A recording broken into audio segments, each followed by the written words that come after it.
Opa, e aí pessoal, beleza? Vocês estão bom? Tudo certinho com vocês? Então vamos começar mais um vídeo. Então vamos programar um pouquinho hoje, programar um cadinho. Então hoje a gente vai tratar esse assunto sobre background services, né? Ou serviços em segundo plano. Tem gente que dá bastantes, tem bastante nome aí diferente, mas vamos entender qual que é a ideia, né? Nós temos nossos sistemas, nossas aplicações. Nós já criamos alguns projetos aí, né, no decorrer do tempo. E acontece às vezes de você ter processos que precisam ser processados, precisa ser executado, que ele não funciona apenas com a interação do usuário, a telinha lá, ele acessando um formulário, fazendo um cadastro, enviando os dados. Às vezes você precisa pegar essas informações e fazer um processamento específico. E esse processamento, ele ocorre em segundo plano. Então, quando nós temos esses processamentos em segundo plano, nós temos nossos background services. São serviços que vão ficar rodando lá no servidor para gente para atender alguma demanda, alguma necessidade nossa. Então, em algum momento, o pessoal também chama isso de jobs, né? Nós temos os nossos jobs, que são processos que vão rodando.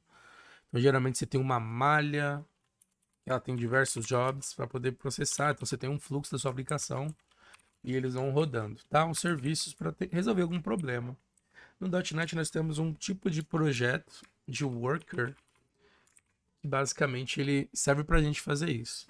Eu vou ter um projeto console com algumas configurações a mais lá que permita que ele trabalhe como um worker e ele vai basicamente ficar processando para você, executando de tempos em tempos e aí ele resolve o que precisa ser resolvido, o que precisa ser processado, tá bom? Então essa é a ideia desse vídeo. Só que assim, eu tava fazendo um exemplo pra gente ver alguma coisa bem completinha assim, bem legal sobre o Worker pra trazer como exemplo pra vocês. Só que aí ficou um pouquinho grande assim, bastante assuntos. Então não vai dar pra gente resolver tudo num vídeo só, tá? Então a ideia hoje é explicar o conceito. A gente vai começar a ver o projeto, a gente vai montar isso mão na massa, tá? Para desenvolver. Só que aí eu vou precisar de mais alguns vídeos pra gente fazer isso. Não vão ser muitos. Eu não sei ainda ao certo quantos serão, mas vai ser pouquinho. Eu já tô com o projeto pronto, então a ideia é a gente desenvolvendo ele do zero, para você entendendo a ideia. Beleza? Então o que, que a gente vai precisar aqui? A gente vai usar o .NET, né, o Visual Studio. Eu tô usando 2019, tá? Mas você pode usar a versão que você achar melhor aí. Mas a gente vai manter ainda a versão 3.1, tá? Às vezes tem alguns comentários falando, eu posso usar o 6, tranquilo, não vou ter problema. Eu comecei a dar uma olhadinha na versão 6, mas pode ser que tenha algumas coisas que não sejam compatíveis, tá? Muda um pouquinho assim a forma de você configurar. Então eu recomendo você seguir o projeto, vai mantendo a versão 3.1 e aí depois se você quiser fazer ela com 6, você altera a versão e só compila e vê se quebra alguma coisa ou não. Se quebrar, precisa ver para ajustar para a versão 6, tá? E aí você precisa entender certinho o que, que precisa mudar. Beleza? Então a gente vai na versão 3.1 usando o Visual Studio, a gente vai usar o SQL Server também como banco de dados, beleza? Mas nada impede de você usar um MySQL ou uma outra base de dados, você vai ajustar apenas o driver lá de configuração, a biblioteca para poder trabalhar com um banco, tá? Então vamos no SQL Server, no Visual Studio, e a gente vai trabalhar com arquivos também, tá? Manipulação de arquivo, arquivo texto, e a gente vai usar o formato do JSON, tá? É o padrão que o pessoal utiliza aí no mercado. Beleza, então a gente vai criar uma base de dados, tá aqui completinho assim, bastante coisa. Mas primeiro a gente vai ver um exemplo mais simples. A ideia nesse vídeo a gente vai entender o worker, como é que funciona. E aí depois a gente cria algo mais completo aí nos próximos vídeos. Tá certo? Então vamos lá. Então a gente vai para o Visual Studio agora. A gente vai criar aqui um novo projeto. E eu vou escolher aquela opção do projeto em branco lá, o Blank Solution. Eita, acho que tá atualizando coisa aqui, mas você vai escolher o Blank Solution, que é aquela solução que ele não inclui projetos, né? Ele cria só a solução pra gente, ah, trabalhando com workers. São os nossos background services aqui, tá? Deixa ele carregar pra gente certinho e a gente já inicia. Muito bem, então a gente vai criar aqui, ó, uma pastinha. Vou adicionar uma nova pasta no Solution Folder Vou colocar aqui, ó, primeiro exemplo. Então esse vai ser o nosso inicial para a gente entender a ideia. E aí depois a gente vai criando nos próximos vídeos, beleza? Então a gente vai criar aqui, ó, adicionar um novo projeto dentro dessa pastinha, dessa pasta de solução. E a gente vai usar esse tipo aqui, ó, o Worker Service. Worker Service. Seleciona ele na linguagem C#. Então aqui eu vou colocar, ó, exemplo do Worker. E digitei errado, né? Vamos acertar aqui certinho. Worker. Avançar. E aí você coloca a versão 3.1. Pode pedir para criar e aguarda ele gerar para gente o projeto. Muito bem, criou para gente aqui então o nosso exemplo Worker. E você vai ver que ele tem uma estrutura bem parecida com o que a gente já viu de projetos aí, né? Tanto de biblioteca, console. Então a gente vai dar uma passada rapidinho pelo projeto só para conhecer o que eu tenho em cada um. Então eu tenho a parte de dependências, eu tenho aquela pastinha de propriedades, né, que tem aquele arquivo de configuração, o Launching Settings, né, que é o que permite o lançamento aqui da aplicação. Aqui ele tem uma configuraçãozinha básica que ele coloca de profiles. Eu tenho um arquivo de configuração que a gente já conhece, onde a gente pode colocar diretório de arquivo, a gente pode incluir informações de log, string de conexão com banco. E eu tenho a minha classe Program, que aqui inicializa o meu projeto, né? Só que se você olhar aqui, além delas, nós temos uma classe nova aqui, ó, uma classe chamada Worker. Vamos dar uma olhada nela? Essa classe Worker, ela, se você ver aqui essa relação aqui da herança, ela herda dessa Background Service, que é a classe que permite que a gente implemente esses jobs, esses workers mesmo, né? Aí aqui eu tenho algumas definições dela, então ele tem esses métodos, ó, de início e fim de execução. Tá? Então, na worker, voltando para ela, ele tem um construtor aqui, ele está passando algumas informações, uma injeção de dependência de log, e eu tenho o meu método execute, que é o que vai iniciar a aplicação, e ele tem um looping aqui, ó. Ele usa esse esquema aqui do token, stopping token. Basicamente, essa aplicação ela fica rodando e ele vai verificar um tempo, ó. Ele tem uma task aqui que vem lá daquela classe System Threading. Ele configura um tempo para guardar a reexecução. Então essa é a ideia do meu job. Ele vai ficar processando lá no meu servidor. E aí quando eu tiver alguma coisa para fazer, alguma ação, quando ele executar, ele vai lá e processa aquela quantidade de informações. Então eu posso ter uma fila, eu posso ter um arquivo texto que precisa ser processado, eu posso ter uma tabela ou um conjunto de tabelas no banco de dados que elas estão num determinado status, aquelas entidades. Então eu tenho que processar aquele conjunto de informações que estejam com um determinado status. E ele vai lá, processa, marca e encerra. Quando ele fizer uma reexecução, depois de algum período que a gente configura aqui, ele vai ver. Se tiver mais coisa para processar, ele executa. Se estiver tudo certo, ele só não vai fazer nada e aguarda a próxima execução. Essa é a ideia do worker do background service, tá? É bem tranquilo. Basicamente ele fica rodando, executando pra gente. Você pode usar isso no servidor direto, você pode configurar no projeto lá na AWS, no Azure, tá? Então dá para trabalhar com ele, aí você vai as configurações devidas para trabalhar na nuvem, tá? Aqui, se não me engano, é 1 segundo que ele deixa, tá? De intervalo para fazer as execuções. E quando é que ele chama essa classe worker, não? Porque ela tem esse método aqui, entendi que ele fica rodando, mas em que momento que isso aqui é acionado? Essa classe, ela vai ser chamada aqui, ó, na nossa classe que inicia a aplicação, na program. Então tem o nosso método main, que a gente já conhece, já vimos bastante. A aplicação começa a rodar a partir deste método e ele vai chamar esse host builder aqui embaixo, ó, esse create host builder, que ele usa esse build, run para executar e ele passa alguns argumentos aqui, né? Ó. Opa, beleza.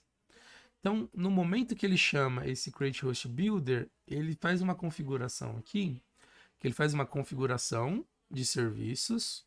E aí ele tem esse host, contexto de host, e ele tem os serviços, né? Que é daquela classe do Service Collection, que é que a gente utiliza, por exemplo, para fazer a configuração da injeção de dependência, lá naquele método configure services, igual a gente viu na classe startup, quando a gente tinha nosso projeto web API ou MVC, tá?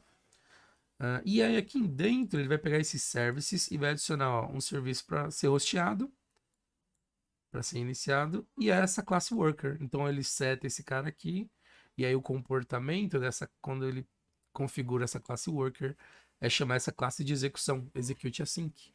E é assim que funciona o processo para ele ficar rodando, tá? Então aqui de exemplo, basicamente ele vai logar uma informação, tá vendo? Ó? O meu worker está executando e ele vai falar a hora que ele está rodando, tá? Então vamos ver a execução desse cara. E depois a gente vai fazer um exemplo mais simplesinho aqui, em cima dele. E aí vamos seguir para o nosso projeto completo depois, tá? Vou dar um play na aplicação, aguardar ele executar e a gente já avalia o que ele vai fazer aqui. Ele vai abrir a telinha da console pra gente, tá? Ó, vou trazer para cá. Ó, e ele já começou a execução, tá vendo? Então ele loga aquela informação ali, falando que o meu worker está executando, e aí ele fala o horário que ele está rodando, né? A gente pode parar a aplicação usando Ctrl C, ó. Mas aqui, do jeito que ele está configurando, ele está rodando, ó, a cada segundo, né, ó. Então ele já fez várias execuções. Ele não está processando nada de fato, porque não tem nada configurado aqui. Ele está apenas logando os dados. Mas essa é a ideia do worker, tá? Ó. Fica rodando lá e vai fazendo o seu trabalho, o seu serviço, de acordo com a demanda que aparecer pra gente. Boa. Entendeu? Bem simplesinho, né? Bem fácil de trabalhar com ele. A gente vai mudar esse tempo aqui, ó, para ele não rodar a cada 1 segundo. Vamos pedir para ele rodar a cada 5 segundos.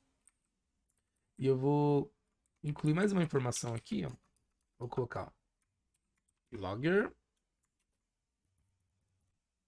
Tá pensando minha máquina, hoje tá um pouquinho lento. Informação. Então, ó.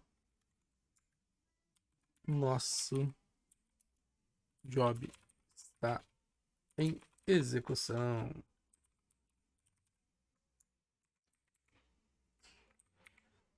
Um log a mais, tá? Pra gente ver. E eu vou executar novamente a aplicação, tá? Dou um F5, eu clico lá no play. Ele vai rodar pra gente. Tá subindo. Deixa eu trazer a telinha da console aqui. Aí vamos ver o que ele altera, ó. Olha lá, nosso job está em execução. Só que ele não fica rodando direto agora, né? Ó, você tá vendo ó, que o segundo, ó.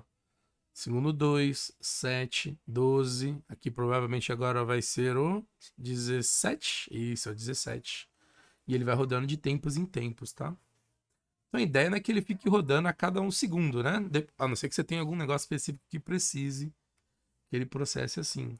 Mas no nosso exemplo, a gente pode fazer que ele rode a cada 15 segundos, a cada 30 segundos ou a cada 1 minuto para fazer o processamento, tá? Da informação.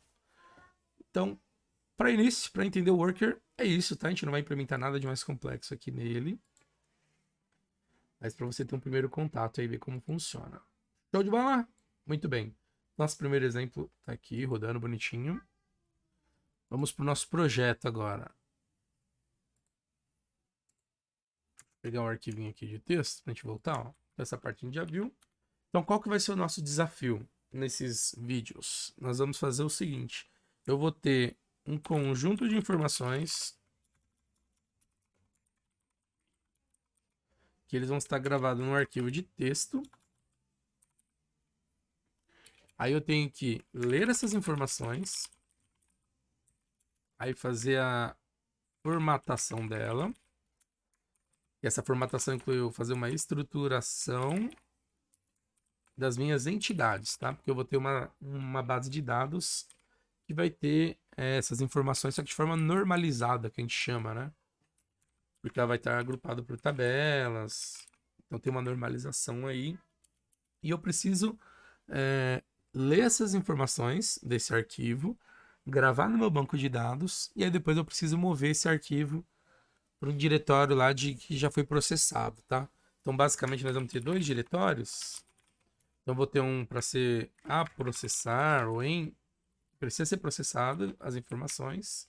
E eu vou ter um que já vai ter o meu processado. Vai funcionar apenas como evidência, como relatório do que eu já processei, tá bom? E nós vamos criar 2 workers. Vão ser 2 workers. Um que eu vou chamar de produtor, ou producer. Então vai ser ele que vai gerar as informações pra gente. Ele vai gerar esses dados. E depois eu vou ter um consumidor. Então esse outro worker, esse job, ele vai ficar lá rodando. E quando tiver algum arquivo para ele processar, ele vai fazer a leitura e processamento dessas informações. E aí ele também vai pegar esse arquivo e mover para o meu diretório de processado. Já rodei esse cara, tá? Então essa é a ideia do nosso projeto. Beleza? É bem legal assim. Não é tão complexo, tá? É simples até para fazer. Só vai dar um pouquinho de trabalho, mas vamos programar com muita alegria. Para fazer isso vai dar certo. E vamos para o nosso cenário, então. Basicamente, a gente vai ter informações referente ao cliente, tá bom? Então, a gente vai ter lá o nome do cliente.